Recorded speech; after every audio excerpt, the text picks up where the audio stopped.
So it goes. My name is Hi, so my name is Gay Timmons. You've joined the NOBA webinar. NOBA is the Natural and Organic Health and Beauty Alliance. This is the, I don't know, 8th or 9th webinar in the Success Series, where we're trying to give people who have either joined or found NOBA and need to join greater access to both technical and regulatory, any kind of resource that's going to help you be successful in this cleaner beauty space. And today we're going to have a presentation from Janell Schroeder, who is with IN, Intelligent Nutrients formerly, or is it just IN now, Janell? Intelligent IN. Okay. And the way I met Janell, and first I'm going to give you her crazy title. She is the Regulatory Certification / Document Control Research and Essential Oil Expert or Specialist at IN. And she's been there since 2006. The brand didn't really launch until 2008. Many of you may know it was originally launched by Horst Rickelbacher, who is sadly no longer with us. And he did this after he left and sold Aveda. I met Janell on the phone, and she called me to ask me if potassium cocoate was edible, because Horst insisted that everything in his products be edible. I don't know if you remember that, but I remember it to this day. It was hilarious. So and I said, well, probably not very much, but that whole thing of not washing your mouth out with soap is probably something you might want to keep in mind.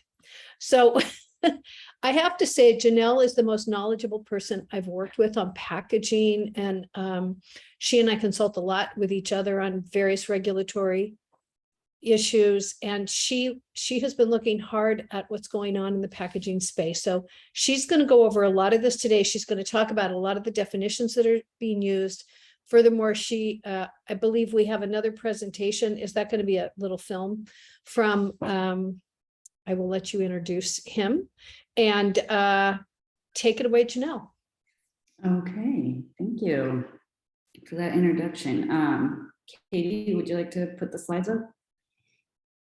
Share the screen.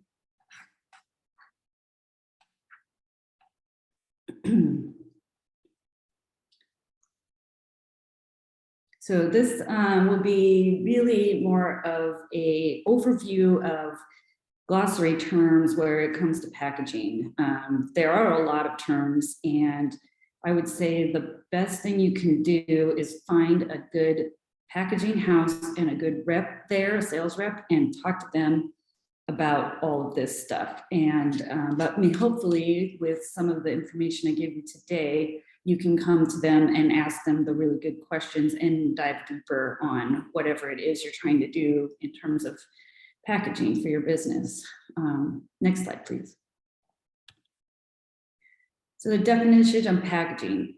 Packaging is the wrapping or enclosing of a product for the purpose of protection, preservation, storage, identification, or promotion. So in our world, personal care products, right, there are basically 3 categories. We've got primary package, which would be the layer closest to the product. For example, a shampoo bottle. The bottle is the primary package. It's the container that holds the goop. It also has an attractive label and a barcode for purchasing purposes, and a closure that may be dispensing or not. Then there's secondary packaging. That is the outside that protects the, oh, we're still on the same previous slide, protects the outside of the product during shipping, maybe. It's for display. So for example, a bottle inside a unit carton that has, the unit carton would have additional information to communicate with your customer, and it might possibly be a display unit. And then there's tertiary packaging, which would be more like your shipping containers, possibly a pallet would be considered that. Things that your client, your customers don't usually see. Maybe the wholesaler would see it, but not your consumer. Okay, next slide. So we have a couple of different kinds of examples here. We've got a bottle with a sprayer. We've got a tube with a flip top cap. We've got a jar with a non-dispensing cap. We've got a makeup palette with multiple little pots in there. Next is a flexible pouch, which may be used as a refill package. And then we've got a bottle there that is kind of hard to see it, but I've got supposed to have a tamper evident shrink band or possibly a locking pump. And then lastly, there is a lip gloss. Okay, so next slide, please. This is just a real quick overview, so I got some resources at the end that'll help you too. Here we have communicating with your customers. So the artwork on your package helps provide information about the product. Of course, there's always the regulatory things, what the weight and all of those things, but also it can include your branding messages and a barcode to make it easy to purchase, right? There's lots of options for this. So next slide, please. We have a variety here. You can see the hang tags, QR codes can help with communication. You've got a bottle with a unit carton, for example. You could do a sticker label. You could do a shrink band, a shrink type label. You could do silk screen. You could have a backer board with a sample attached to it. You could have a variety of different ways to communicate about your product through the artwork. Next slide, please. So shipping, right? Getting the product to the customer safe and sound, no damage ideally, right? Next slide. So examples of some protective packaging. The first one there, that's Gianni paper. It's this really great void fill. It can also absorb spills. It cushions products, and it's just a nice way to be able to ship and look a little eco-friendly there, because that is recyclable, and it could be PCR if you want to pay a little bit extra for that.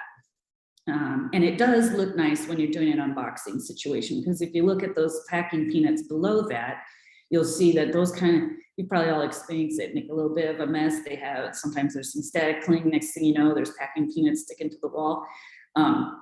And then you can see the bubble wrap there too. But all of those are very nice for protecting your package, but the Gianni does actually absorb spills. So it's kind of nice if you're shipping DG or whatever that looks like. You might use a corrugated box. You might have some tissue paper in there. You might use a mailing envelope if you have a smaller package that doesn't, you know, like the lip tubes, those things might not be so breakable or sensitive. And you might have a box that has like a beauty box, right? With there's some sort of opening experience, right? And then you see all these different things inside your box, like a gift set maybe. Yeah. So next slide, yeah. So the real big confusion, right, is material types. So next slide. Here are some examples of plastic for primary packaging. And what I did here is put a smiley face if it's a good choice and a frowny face if it's not such a good choice. These little chasing arrow triangles are called resin codes. And those things just tell us what kind of material that plastic is. What is the chemical makeup of that material? Because, you know, a regular person looks at plastic and says, oh, plastic is plastic is plastic, but that's not the case. These are all very different. It's not like if you say this is a cookie, you might have a chocolate chip cookie, you might have oatmeal cookie. They're not the same. They might have some of the same ingredients, but they're not the same. They don't necessarily play well together. So resin code 1 is PET. This is great if it's clear. If it's clear. If it is colored or any other non-clear version, it's very hard to recycle. PET is shiny. It looks like glass. It's usually a rigid bottle. It's sort of like a beverage bottle, you know, water bottles, for example. And a lot of shampoo bottles, to be honest, are made with PET. But it's not recyclable if it's not clear. I mean, they will take it back, but are they really going to turn it into something else? It's not going to be another bottle, because it's just too hard to color match, and PET is a very, very picky plastic chemical. All right, so resin code 2, resin code 4, resin code 5 are very similar. 2 is high density polyethylene, 4 is low density. And they are similar, but they just have sort of like a different ratio of chemical makeup. HDPE is the second most coveted plastic in the used commodity market. So the thing that's nice about it is it plays well with other plastics. If there's a little bit of contamination, clear, natural, which is like a milk jug, or color is coveted in HDPE. They can turn this stuff into pallet strapping, or they can use it for the inner part of, say, a park bench, and then do maybe virgin on the outside. That's a nice color, but then the PET, whatever color it is, can be on the inside.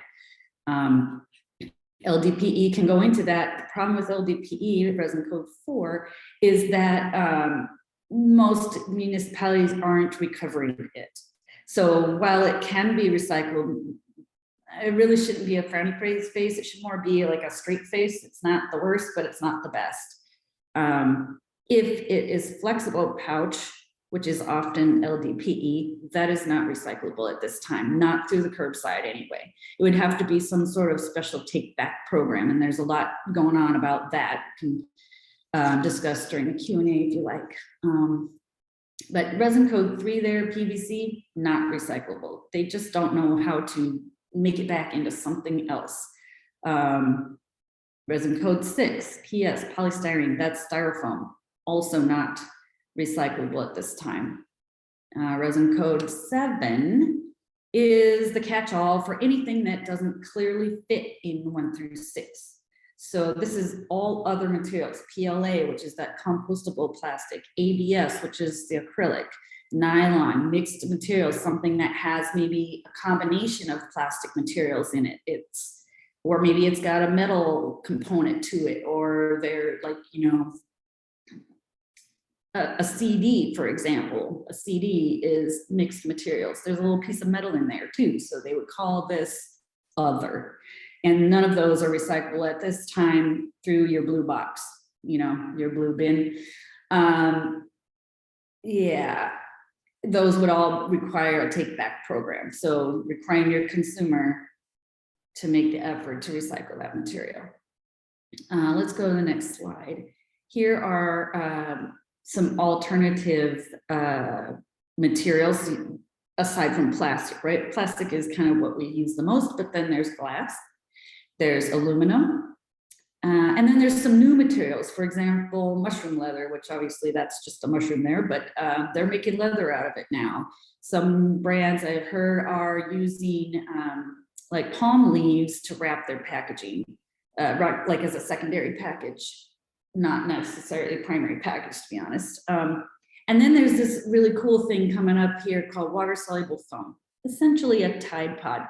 That right there is an example of a shave cream in this water-soluble film. When you add water to it, it disappears. It just dissolves and becomes essentially part of the product. It is polyvinyl alcohol. It is not the worst thing. It is fairly safe and for consumers to use. And I believe there is use in, for example, in the medical field as a way to, anyway, present products to the customer. What am I saying? Anyway, what am I saying about this polyvinyl alcohol? It's used in medicine. Let's just leave it there.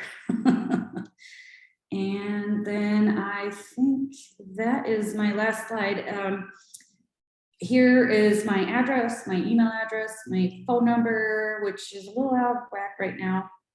I'm getting that fixed probably next week. And then here are some resources for you that go through, so just different packaging terms, flexible pouch glossary, cardboard words to know, another packaging glossary, some glass terms, and then I didn't get this onto the slide you're looking at now, but there is a great newsletter that I get called Waste Dive, and they talk about different things going on in the recycling world and the waste hauling world, and I find out what's going on in different parts of the country. They don't really get into global yet, but that's where I get a lot of the information on what's coming up. And this is where I learned, you know, prior to the pandemic, our recycling rate in the United States was 7%.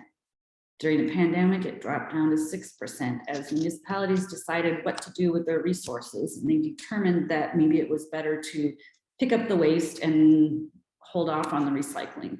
All of that is catching back up now. But our rate of recycling is really, really sad in this country, and it has to do with infrastructure. We can talk about that in another webinar or during the Q&A if you have questions specifically about that. So what I would like to do now is shift to the next presentation, which this is David Luttenberger. He is Global Packaging Director for Mintel. He's been there 30 years in the packaging industry, currently leading the market intelligence firm serving, okay, wait, let me back this up. I'm gonna read it directly instead of trying to paraphrase here. He is currently the Global Packaging Director at Mintel Group, Ltd., the leading marketing intelligence firm serving the global CPG and packaging markets. He has primary responsibility for retailer, CPG, and package manufacturer insights, package innovation, e-commerce, and sustainability activities in North, Latin, and South America, and the Asia Pacific region. He works in those regions on a regular basis. He is a former VP strategist at CEB Iconoculture and the former director of competitive intelligence firm Packaging Strategies. He's the architecture of the theory behind environmental responsibility as the next generation of sustainability. In February 2022, David earned a certificate in circular economy and sustainability strategies from the University of Cambridge Judge Business School. In July 2018, he completed Amazon's APASS e-commerce certification program and has earned lifetime certified packaging professional status and has been recognized by the former Packaging and Technology Integrated Solutions as a top packaging thought leader. In 2016, he was named Packaging Digest magazine as one of the global packaging industry's top social media influencers. And in 2015, he was presented with a DuPont Award for Packaging Innovation and Leadership.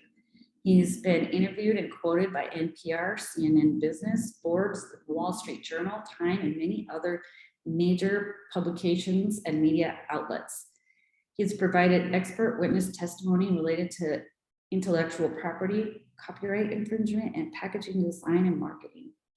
He's also retired 23 years, US Marine Corps veteran. So this guy knows a lot about packaging, and I went through his slide presentation once already, and it is great. So without waiting too much longer here, I'm going to share my screen with you, and we will watch what he has to say. And we'll open it up for Q&A after that. One moment, please, while I figure out how to share my screen. Here we go.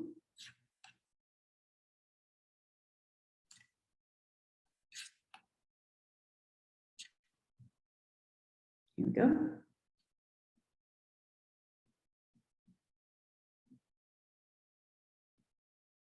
Hello, I'm David Luttenberger, the Global Packaging Director for Mintel. I want to thank you for inviting me to make this presentation today. I'm just going to kind of quickly take you through some of the top packaging trends that Mintel and my team are seeing, not just specific to the beauty and personal care space, but just in general. What was some things specific to that beauty and personal care space? I am the global packaging director. I've been with Mintel about 8 years, but I've been in the business of packaging for 30 years, specifically with about 20 years experience in the area of sustainability. And as you'll see here from the title of my presentation, what I like to call responsible packaging.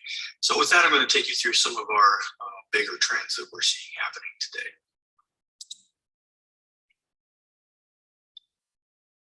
So as I said, I've been working around the areas of sustainability for about 20 years now. And what I've come to learn over that time is that it seems like today everything is sustainable. I've even got a used car dealership near my home that claims to be a sustainable used car dealership. I'm not exactly sure what that means, but what it does show is that the term sustainability has just been overused, misused, misinterpreted, often to the point where the context is just sort of lost on consumers. What I have been sharing with brands, package manufacturers, and retailers for the past few years is that maybe it's time to think more about sustainability in terms of responsibility and supplant the terms sustainable packaging, and sustainability with the terms responsible, responsibility, and responsible packaging. And the reason for that is the idea of responsibility is much more intuitive to all of us. We feel a personal connection, a personal burden. We also understand if someone tells us you need to be more responsible, we intuitively understand what we did and what actions we need to take to be more responsible. Conversely, if someone says, you know what, you really need to act more sustainably, that idea is a little bit obtuse, and we might not know how to put our actions into action to correct that. And we're not alone. About half of US consumers believe that our personal behaviors can make a positive impact on the environment. We just don't always know what to do. This idea of responsibility, again, it's just more intuitive, enters a context of it more applies to me and I know what to do. Certainly in the past year or so, maybe a little longer, we've been hearing so much about the circular economy. Not make what we do just single use, but make sure that the things that we are doing, the things that we are producing, get put back into the system in this endless loop. I believe that manufacturers absolutely need to embrace circular economic strategies. I'm not convinced, however, that we need to explain to consumer what the circular economy is, because we can see here about a quarter of consumers say that they honestly find some issues around the environment hard to understand. It's easier for consumers to understand the responsible actions of recycling or composting, those sorts of things. But once it gets past that, we don't want to slight consumers, but we also know that sometimes the science and some of the lexicon and terminology that we use can be a little hard for them to understand if we don't break it down and explain it to them. And this really brings to light what I've been saying here. In our 2022 Sustainability Barometer, Mintel asked consumers, and we asked consumers in 16 countries around the world, but this is just from the US, we asked them what their understanding of environmentally responsible packaging is. And we see here that about 64% of consumers said that they did not know that in some cases plastic is more environmentally responsible than paper. Or for instance, that, yes, we could clean all the plastic out of the ocean, but very little of that can actually be used for packaging. So as we begin to see a lot of packaging legislations pop up, bag bans, plastic bans, what we first need to do as an industry is get an understanding of what consumers know, because we do know that a lot of legislation oftentimes is enacted based on consumer misperceptions rather than these ideas and these laws being based in science. So we need to help consumers understand. I believe the way to do that is through enlightenment and information. And the reason I use those terms is because if we tell a consumer, well, let us educate you, it seems like we're talking down to them. No one wants to be spoken down to. So if you say, well, let me offer you a little bit more information, or let me enlighten your perspective on this just a little bit, it softens that blow, but it also helps consumers understand that we are interested, we're empathetic to what they may or may not understand. And when we do this, we are also in turn helping them make more responsible decisions. The big thing we've seen the past few years is a lot of big global commitments to the Ellen MacArthur Foundation. Big brands, big manufacturers committing that by 2025 or 2030, all of their packaging is going to be, for instance, 100% recycled or made from 100% recycled content, or be compostable. And these commitments have made huge headlines. However, we are finding that a lot of these brands are on track to miss their targets, and they're having to restate those targets. Not saying that their intentions aren't good, but in many cases, the infrastructures to collect enough high quality packaging, to get it recycled, to turn it back into new high quality packaging, the infrastructures just don't exist.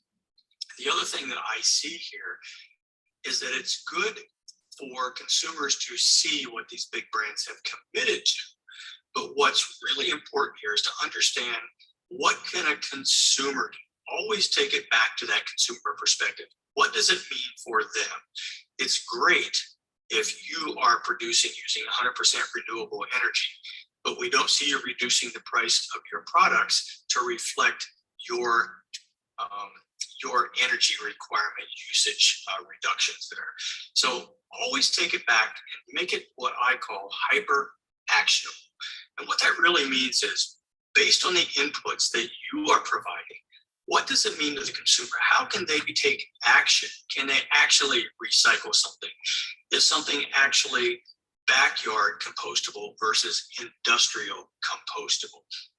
Because again, we are seeing that a lot of consumers, about a third of US consumers, don't believe or don't trust companies to be honest about their environmental intent, actions, or impact. So when you could take your actions and translate it into what it means directly for the consumer, you're going to build trust. Trust builds brand equity builds product and brand recall builds repeat purchase consideration. So think about, yes, what are you doing? You're proud of it, and you should be. But what do your actions and your inputs mean to making it hyper actionable for consumers?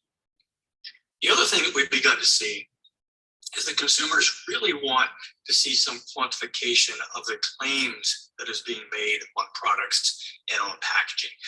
Nearly 4 out of every 10 consumers are saying, you know what, some quantifiable measurement, an icon, a statement that explains to me what you are doing in a context I can understand, such as taking 1,000 cars off the road of Los Angeles for a month, or the equivalent of removing 10 plastic bottles from the ocean.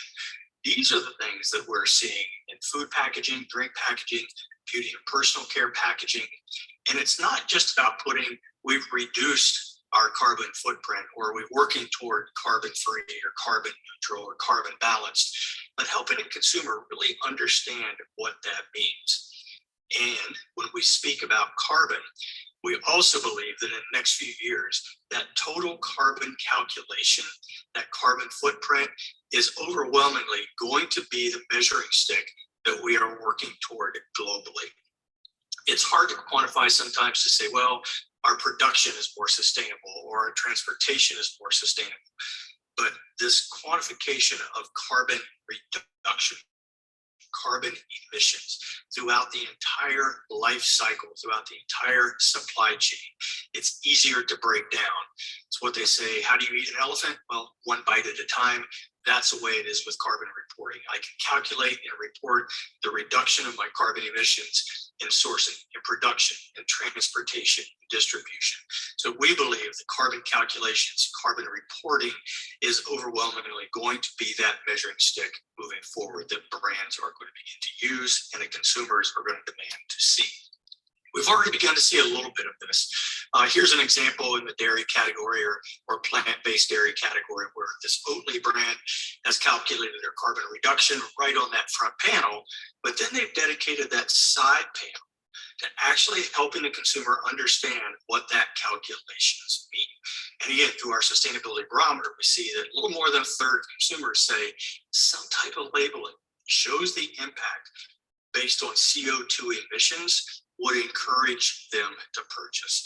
And I know we always can't dedicate the front panel of a package to this, but also don't relegate these types of quantifications to the bottom or some really tiny small icon on the back panel, because that's not going to call consumers' attention to the positive actions you are taking to be more environmentally responsible and ethically responsible as well.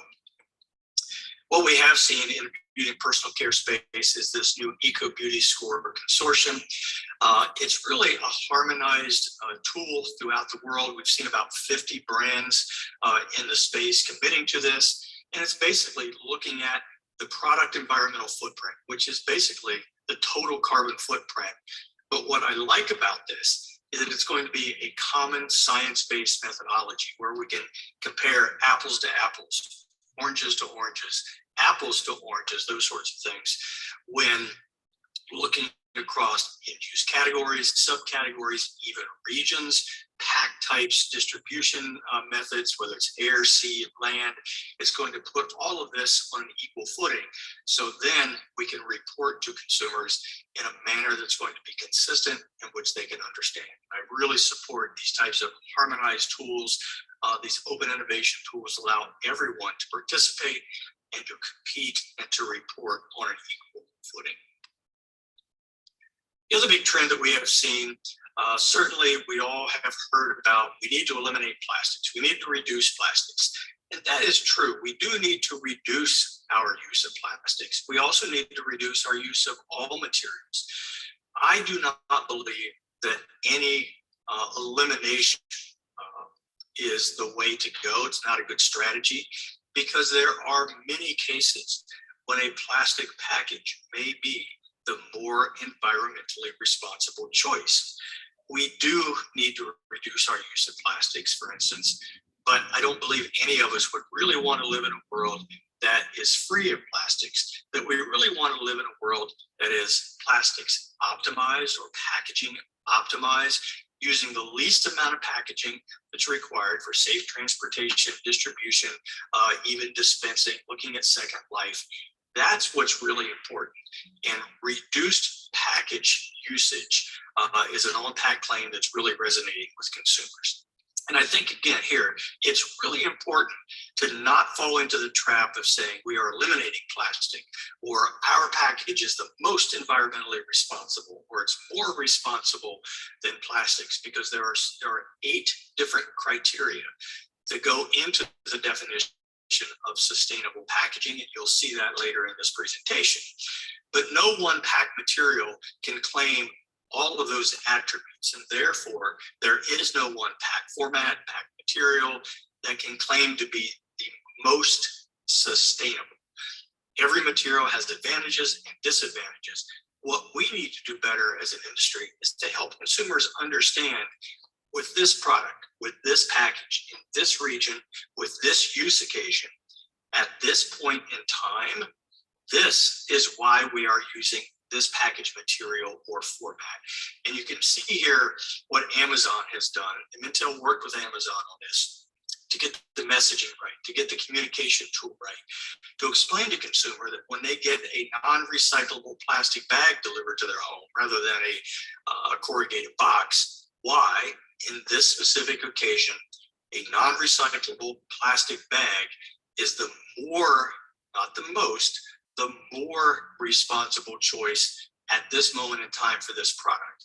And they've also given us an on-pack communication tool here to give us a QR code so we can scan that code and we can become enlightened and informed and learn why that plastic in this case is the more environmentally responsible choice.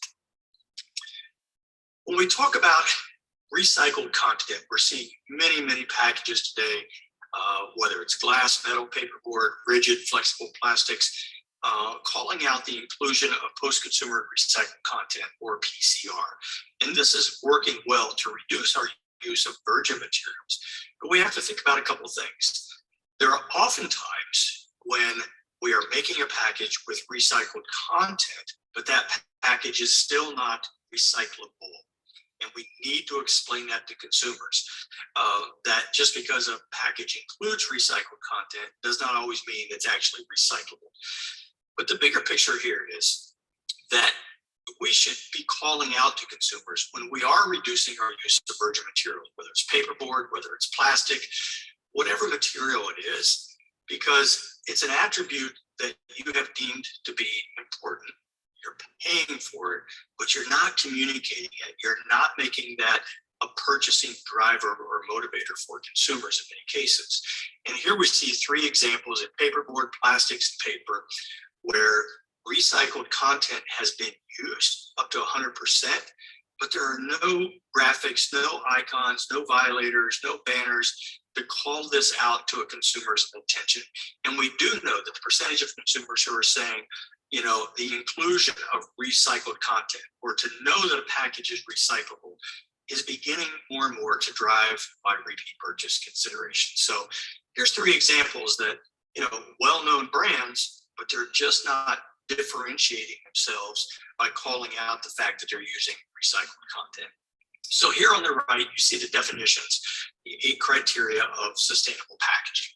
But when you're looking at a responsible strategy using packaging, kind of the first thing I would encourage you to do is examine who you are as a brand. You know, are we really stretching the truth here by saying all these things and just saying the right things? Or are we really committed and dedicated, both physically and financially, to aligning our brand with a more ethical and environmental ethos? And prioritize your goals. You know, this is not an all or nothing proposition with packaging. It is a cliche, but it's a journey. But what's important is that you start, even if it's a little step, and then really figure out within your strategy, what can we reasonably achieve? What might be a stretch? What can we financially support? And what can't we just do? And it's really important to communicate this to consumers, to tell them, empathize with them. We know this is important for you, and we are working on it. We have not achieved it yet, but you continually monitor, you execute, and then you reevaluate. And then, like we say, you know, lather, rinse, repeat. You just keep going through that. And also, if you're going to put out some big headlines about what you are doing, it's so important to share with consumers what this means to them.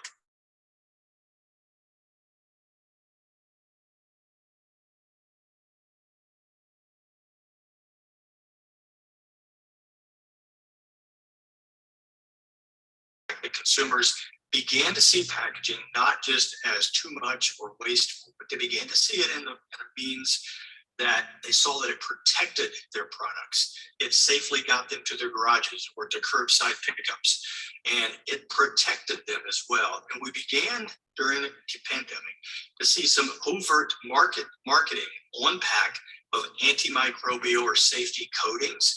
And it was something that honestly has always been there in many cases, but we just weren't marketing it because we didn't want to alert consumers to the fact that there might be the opportunity for microbial growth. But now that's become a bonus. It's something that the consumer sees. It reassures them. It builds on their sense of health, of wellness, of physical, emotional, and mental well-being to know that you as a brand are protected about or are serious about protecting their health and their hygiene. So this is something that we can look at for the future. I think there's going to be what we call a halo effect around this, that there's going to be an opportunity for the next several years for brands to capitalize on on-pack messaging that calls to the consumer's attention. We are aware of and we're working toward your safety and hygiene. Looking at another trend prior to the pandemic, the refill industry, whether it was at home or in store, was growing. It was very robust in Europe, beginning to blossom here in the US, but the pandemic pretty much all but killed in-store refills.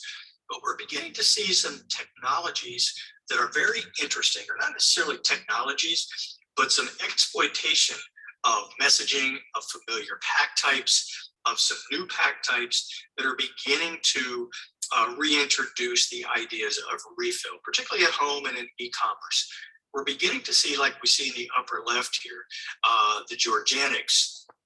They're using a mason jar as a refill. So they're tapping into that familiarity, that sense of security.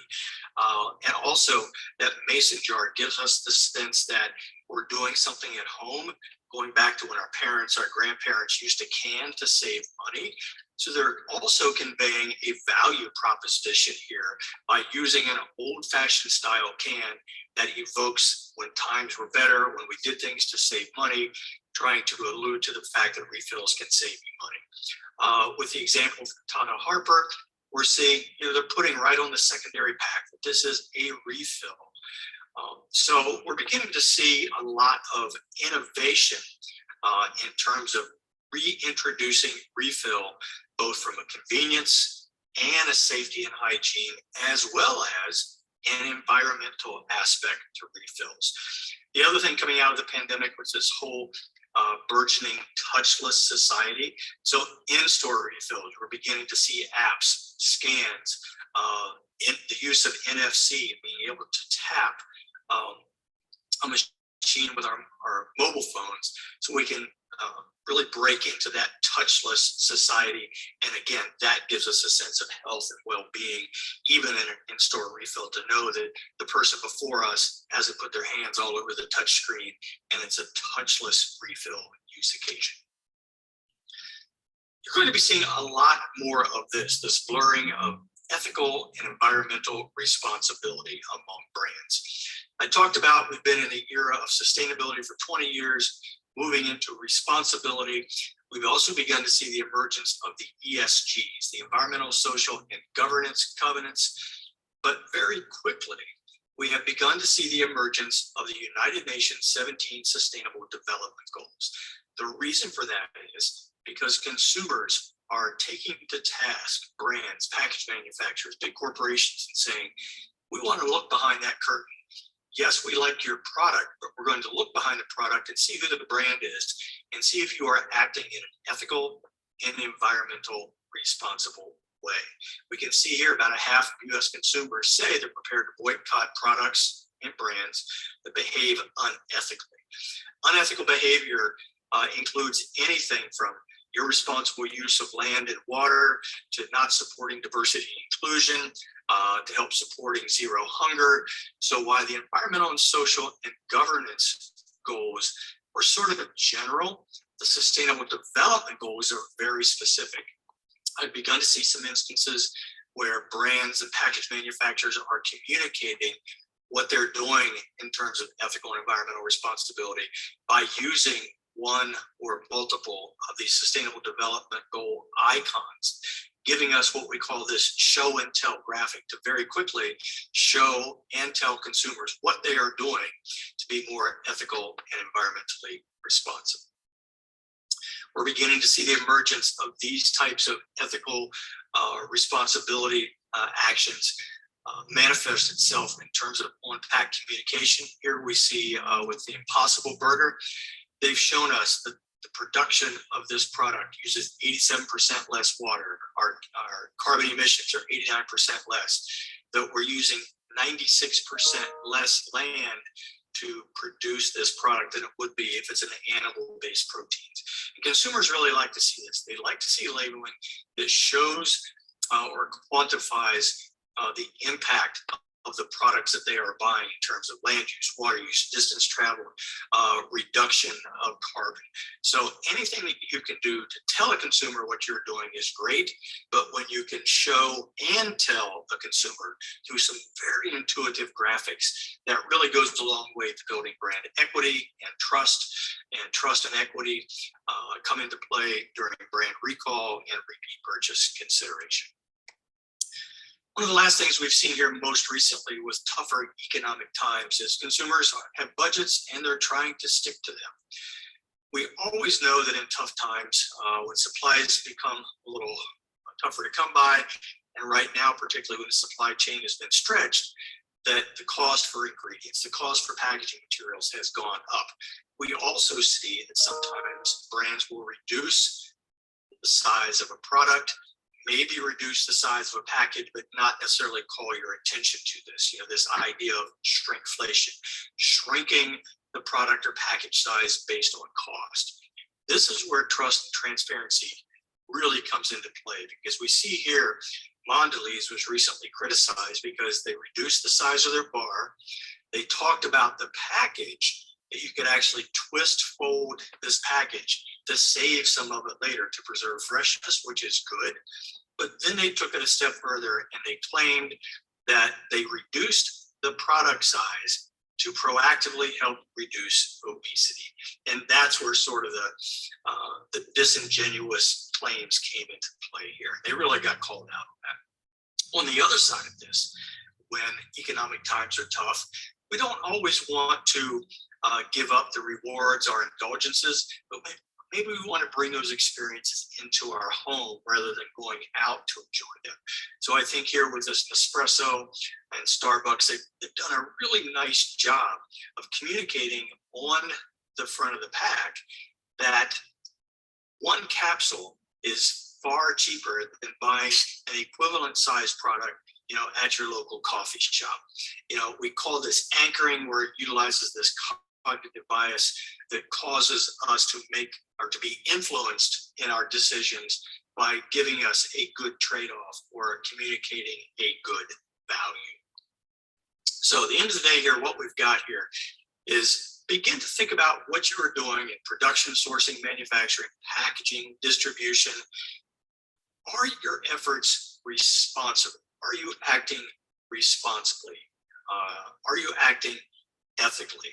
And it's not just that you are doing it, but more consumers today are looking to you to do the right thing, but they are also looking to you to help them understand what they can do in turn. That's that hyperactionability, or what we're also being called the carbon handprint. What can I do to be more responsible toward the environment based on the inputs that you have provided? It's also paramount to never discount any pack material or format just because you might believe it's not environmentally responsible. Again, there are many cases when paper might be more responsible than plastic, when a biopolymer might not be the best material for this particular application.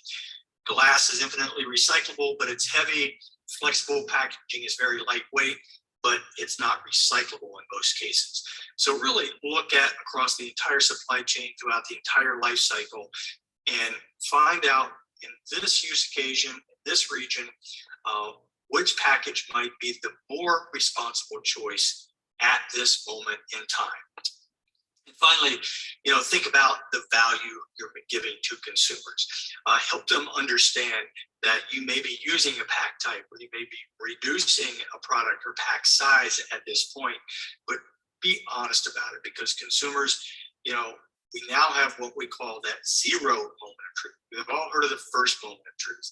The zero moment of truth is when consumers begin to think about what they might buy, and they're going online and they're researching products, but they're also researching who is the brand behind this product. Are they acting ethically? Are they delivering to me a real value? And does the product and brand represent my core values as well? So that's what we mean when we say deliver value with values. So again, I want to thank you very much for giving Mintel and myself the opportunity to make this presentation today. I'm sorry I'm not going to be available for questions. If you do have questions, please get a hold of your Mintel account managers, or give us a call or an email. You'll see my email here on the final slide, and we'd be more than happy to answer some questions either over the phone or via email with you at a later date. So again, thank you very much for the opportunity, and have a good day. Thank you. Okay. I love the picture of him with all of his bottles. Oh, I know, isn't that great? Yeah, that would be scary. The reason that was recorded is his daughter's getting married today, so we thought that might be more important to him than what we're doing here, so. Yeah. Um, That was good. I just went and looked at the Oatly report on CO2 footprint. If anybody wants, let me see, I got to figure out how I can chat. I'll put the link in the chat. And it's very interesting. And it goes through a lot of well, not a lot. It's pretty easy to understand. But one of the things I have to say, and I'll say it quickly because we need to, we have another webinar actually, or another Zoom meeting. This is a moving target. I am involved with with a couple of different organizations that are looking at how this stuff is assessed. Organic is an organization, went through the EcoVadis rating. Everything that they do is based on a standard that was written in 2005, which I find insane because we've learned so much in the last 17 years about the effects of pollution. I mean, I think people have known since the 70s, because certainly they knew when I went to college. It was a long time ago, but we knew then. That's why we used to have contests at UC Davis on people who built cars that ran on anything but petroleum. And I remember that it was always kind of fun and crazy. So I would encourage you to go look at people's sustainability reports.